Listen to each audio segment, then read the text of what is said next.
পত্রিকাগুলোতে দেখলাম যে ডাকসু ছাত্র সংসদ মানে ডাকসু নির্বাচন হলো এবং বিভিন্ন বিশ্ববিদ্যালয়ে ছাত্র সংসদগুলোর নির্বাচন হবে।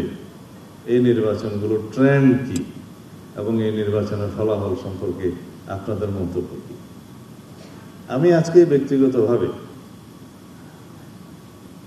অভিনন্দন জানাই যারা ডাকসু নির্বাচনে জয়ী হয়েছে তাদের। এটাই গণতন্ত্রের রীতি। কিছু ত্রুটি বিচ্যুতি নির্বাচনে হয়েছিল, যেহেতু যাত্রা অনেক বছর পরে হয়েছে, কিন্তু ত্রুটি বিচ্যুতি ছিল। কিন্তু পত্রিকায় দুই একটি পত্রিকায় দেখলাম যে ছাত্র শিবিরের প্যানেল জয়ী হয়েছে।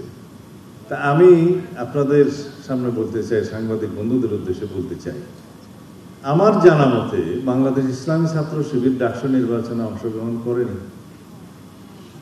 এই নামে এই ব্যানারে কোনো প্যানেল প্রদান করা হয়েছে কি? না। তো পত্রিকা বিভিন্ন মিডিয়াতে এইভাবে আসছে কেন?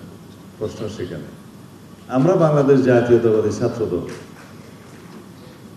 ব্যানারে দলীয় নামে ঘোষণা দিয়ে আমরা নির্বাচনে অংশগ্রহণ করেছি, আমাদের ছাত্র অংশগ্রহণ করেছে। অন্যান্য কয়েকটি দল